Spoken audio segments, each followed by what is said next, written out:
Hello there, it's Paul here and welcome everyone.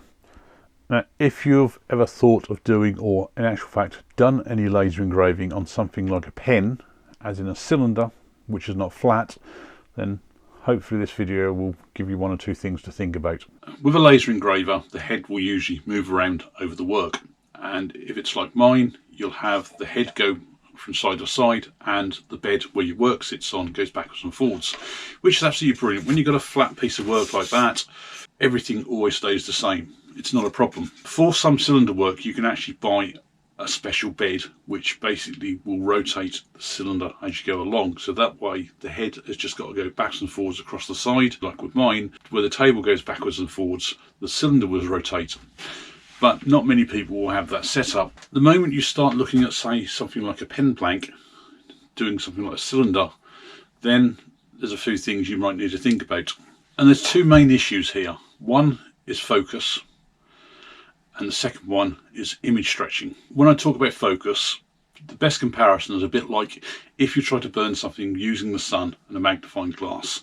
You usually have to move your magnifying glass up or down to the point where the actual light beam that's coming through the magnifying glass goes down to a fine point. And it's exactly the same with a laser. The laser has a lens in it, and it has to be then at that certain focal point. With a flat piece of work, you can set your height of your laser and it just stays at that same height. With a cylinder,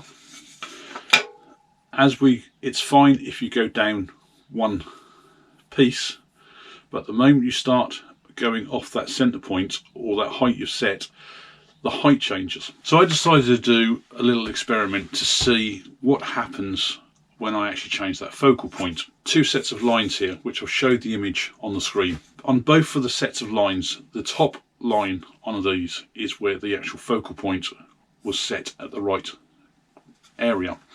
Now the top set of bars is where I then brought the laser down 1 millimeter at a time, then burnt the next line. If you look at this very, very closely, when it's been about 1 millimeter out, closer to the work, there's a very, very slight fuzziness, but it's still a fairly crisp line.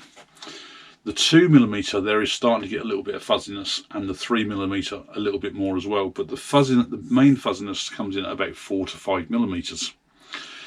And by the time I get to 6 millimeters is where the line starts breaking up. 7 millimeters, it's literally almost gone. On the second set, when I raised the laser, 1 millimeter, again, it's pretty fine.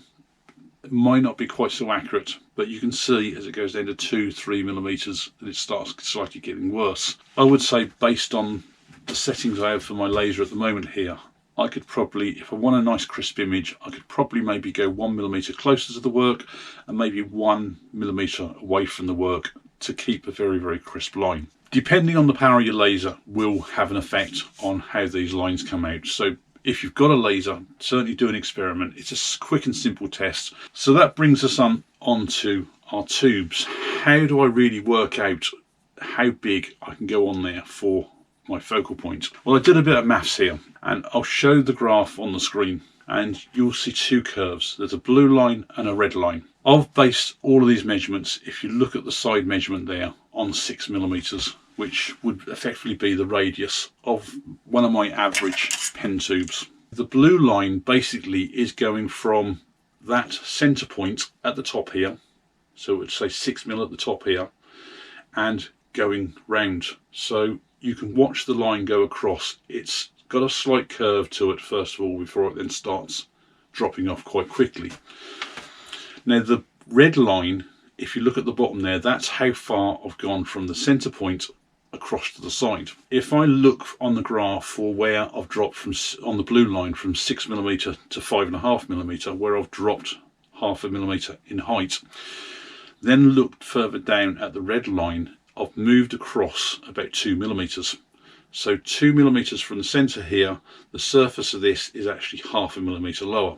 If I then went across to 1 millimeter, that x-axis then has gone to about 3.5 millimeters. So I can see straight away how much I can drop on there. So that's the first thing you have to look at, is that the focusing of the laser, how it drops off, because obviously the further it gets away from the work or too close to the work, and therefore you're not going to get a crisp image of what you're after.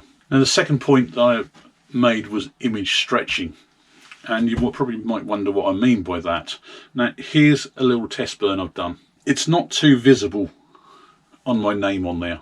But when I did my logo, because it's a lot more detailed, if you look at the very bottom of the image where the letters TUR for turning are, they're actually a lot taller than the end of the word where the ing is.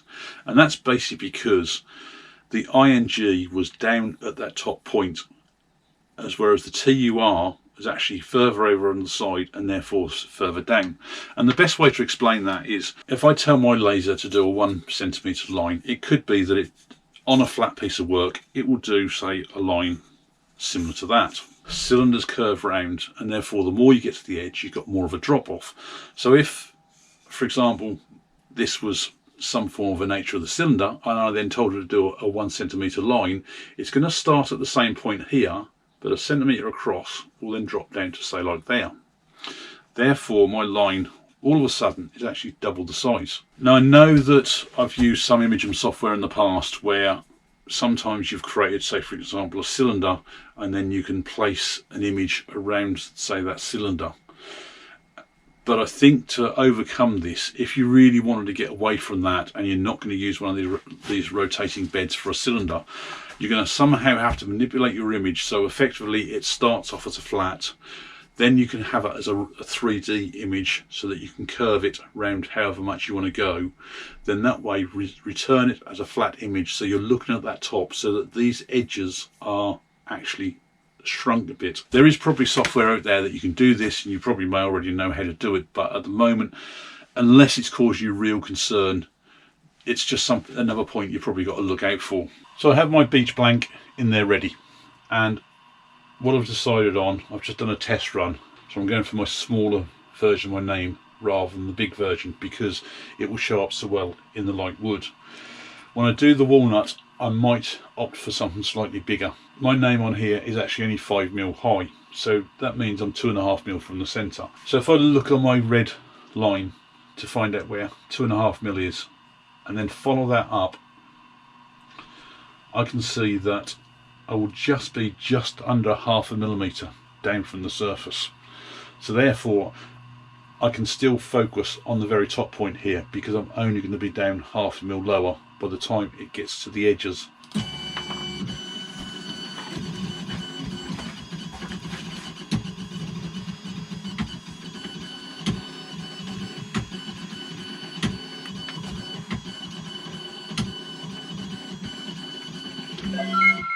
I don't want to take the blank out there at the minute because I want to put my logo on as well, but I want it in line with my name, so I've just moved the laser head over ready for where it's going to go. It does need to be that larger 10mm, but I'm going to get the stretching. So again, I'm now looking at 5mm off the centre. So if I go back to my graph and find 5mm on here, that means that I'm going to be dropping down about 3.5mm by the time I get to the edge. So what I'm going to do as well is I'm also going to lower my laser by about 1mm.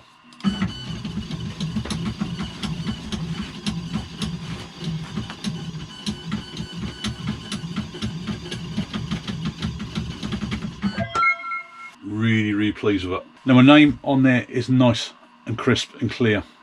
The logo again burnt really well, but there is obviously the stretching of the image on the top and bottom. I'm going to do the walnut, but this time what I'm going to do, I'm going to still do the logo the same, but I'm going to probably increase the size of my name and still work out on the basis of how much I've got to raise or lower it, the way I've done this one. Really pleased the way both of these have come out. So there was the beach one I did with the 5mm high lettering, 10mm logo, still the 10mm logo on the walnut, but because I wanted this to stand out a bit more, I've actually increased the height of the name to 7.5mm. So I'm going to get some sand and sealer on these next and get a finish on here. And it'll be interesting to see if you've just watched my previous video with the melamine lacquer to see how well the melamine lacquer goes on here, because I've now got lots of indents for where all the laser engraving has been done. I have given this lots of coats of melamine lacquer, and it was more to help fill these up, and they're not so deep as they were now, so I'm really pleased the way this has come up. And I've just finished it off with T-cut, so it's not a high gloss on there, but I mean, if I wanted that, I'd have probably had to give them some more coats of melamine lacquer so that I covered more of the body rather than fill in the engravings. So to conclude on these pens, I've got to say, really pleased with the process. Looking at all those different types of measurements, I think has come out with a really good result. If you've watched my recent video on the melamine lacquer, I did mention about the T-cut that I use, and here is a really good example. I don't know how well it will show on the camera. If you especially look at where the logo is, you will see that it's actually full of little white dust stroke paste where the T-cut has dried. So if you do some laser work, and especially on pens and stuff like that, next time just have a think about that focal point and the possibility of the image stretching. Thanks a lot for watching.